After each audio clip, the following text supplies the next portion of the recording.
আসসালামু আলাইকুম ভিউয়ার্স, আশা করি আপনারা সবাই ভালো আছেন। আমি আমার আগের ভিডিওটিতে দেখিয়েছিলাম কিভাবে বাসায় আপনারা হ্যান্ড স্যানিটাইজার তৈরি করতে পারবেন। আজকের ভিডিওতে আমি দেখাবো কিভাবে আপনারা বাসায় হ্যান্ড ওয়াশ তৈরি করতে পারবেন। হ্যান্ড ওয়াশ এবং হ্যান্ড স্যানিটাইজার দুটোই কিন্তু আলাদা জিনিস। পানির স্বল্পতা থাকলে বা পানি ব্যবহার করা সম্ভব না হলে সেক্ষেত্রে হ্যান্ড স্যানিটাইজার ব্যবহার করতে হয়। তা নাহলে আপনারা হ্যান্ড ওয়াশ বা সাবান ব্যবহার করতে পারেন।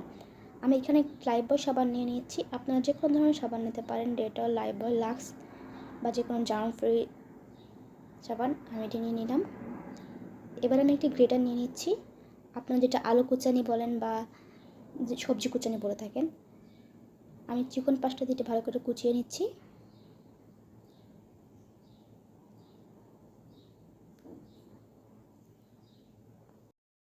ভিউয়ার্স, যারা আমার চ্যানেলটিতে এখনও সাবস্ক্রাইব করেনি প্লিজ সাবস্ক্রাইব করে নেবেন, আর ভিডিওটিতে একটি লাইক দিতে ভুলবেন না। আপনারা দেখতে পাচ্ছেন কত চিকন চিকন বের হচ্ছে। আপনারা চাইলে মোটা দিক থেকেও করতে পারেন, আমি এদিকটাও করে দেখাচ্ছি।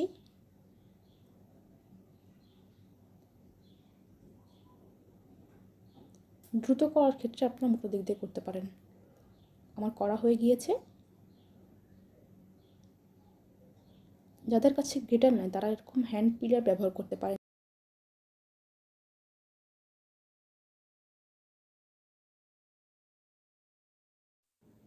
একটি পাত্রে আমি 1.5 লিটার পানি নিয়ে গরম করে নিচ্ছি। পানিটি গরম হয়ে গিয়েছে। এবার এর ভিতরে আমি কুচি করে রাখা সাবান দিয়ে দিব। এবার একটি চামচতে ভালো করে মিশিয়ে দিতে হবে, যাতে সাবান কোথাও দলা হয়ে না থাকে, সম্পূর্ণ পানিতে ভালোভাবে মিশে যায়। এবার এটিকে 7 থেকে 10 মিনিটের জন্য চুলোয় হালকা আঁচে রেখে দিব। 7 থেকে 10 মিনিট পর দেখতে পাচ্ছেন একটি বলক চলে এসেছে। আমি চুলোটি বন্ধ করে দিয়েছি। আপনারা ঘনত্বটা দেখতেই পাচ্ছেন, এটি একদম লিকুইড। এবার আমি নিয়ে নেব গ্লিসারিন। আমি এখানে মেল গ্লিসারিন ব্যবহার করছি, আপনারা যে কোনো ধরনের গ্লিসারিন ব্যবহার করতে পারেন।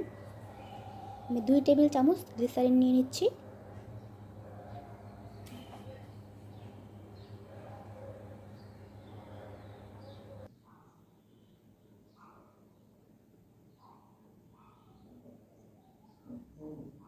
ভালো করে নাড়িয়ে নিই।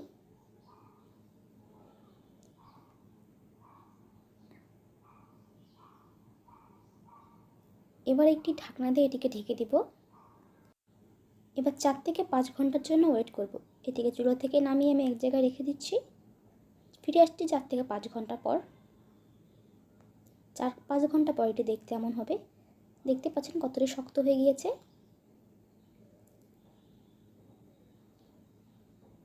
আঙুলগুলোর ভিতরে টেবে যাচ্ছে। আগে কিন্তু এটা লিকুইড ছিল, 4-5 ঘন্টা রেখে দেওয়ার কারণে এটি এমন হয়ে গিয়েছে। এবার আমি একটি চামচ নিয়ে নিচ্ছি। আপনারা কাঁটা চামচ ব্যবহার করতে পারেন বা ডাল ঘুটনিও ব্যবহার করতে পারেন। ভালো করে এটিকে আমি ভেঙে দিচ্ছি। যদি এটি দলা হয়ে না থাকে তাহলে আপনারা ব্যবহার করতে পারবেন না।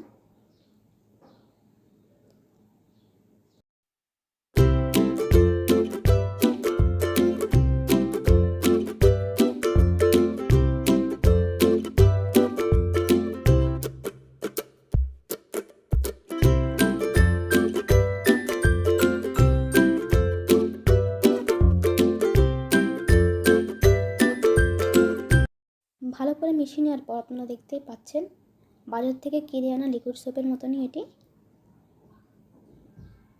এবার এটিকে আপনার পছন্দের জারে ভরে নিন।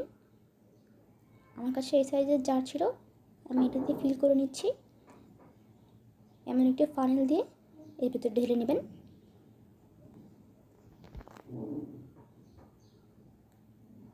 ভিউয়ার্স দেখতে পাচ্ছেন আমি একটু ফাঁকা রেখেছি। এই হ্যান্ড ওয়াশটি আমার কাছে একটু ঘন লাগছে, যার কারণে আমি একটু পাতলা করে নিব।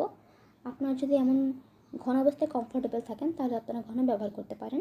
সবগুলো জারে আমি একটু করে ফাঁকা রেখে দিয়েছি এবং সবগুলো জারে আমি পানি দ্বারা পূর্ণ করে দিব। এই ফাঁকা অংশটুকুর এই পরিমাণটুকুই আমি পানি দেব, দিয়ে একটু ঝাঁকিয়ে নিব। আমি আবারও বলছি, আপনারা যদি চান এভাবে ঘনত্বটা এরকমই থাকুক তাহলে আপনারা পানি ব্যবহার করবেন না, আপনারা এভাবেই ব্যবহার করতে পারেন। আমি একটু পানি দিয়ে ঝাঁকিয়ে নিচ্ছি।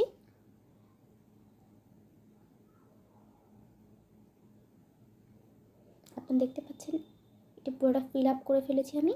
সবগুলো এভাবে করে নিব। ব্যাস তৈরি হয়ে গেল আমাদের লিকুইড সোপ বা হ্যান্ড ওয়াশ। 4টি জার ভরার পরেও আমার কাছে এখনও হাফ বাটির মতো রয়ে গিয়েছে। এটিকে আমি একটি বোতলে ভরে রাখবো। আমি বোতলে সম্পূর্ণ ভরে নিয়েছি। প্রয়োজন মতো কোনো জার ফাঁকা হয়ে গেলে সে জারে আবার ঢেলে নিতে পারবো।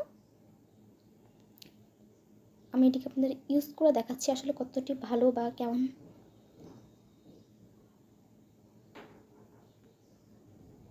দেখুন, নর্মাল হ্যান্ড ওয়াশের মতনই এটি গাজা হয়। আমি যেভাবে ভিডিওতে হাত ধুয়েছি, হাত ধোয়ার নিয়মটা কিন্তু এমন। এভাবে ইউনিসেফ বা WHO এর মতে 20 সেকেন্ড ধরে হাত ধুয়ে নেবেন। ভিউয়ার্স, এই ছিল আজকে আমার ভিডিওটি ভালো লেগে থাকলে অবশ্যই লাইক দিবেন, চ্যানেলে সাবস্ক্রাইব করবেন আর কমেন্টে জানাবেন কেমন লাগলো। দেখা হবে নতুন কোনো ভিডিও নিয়ে। খোদা হাফেজ।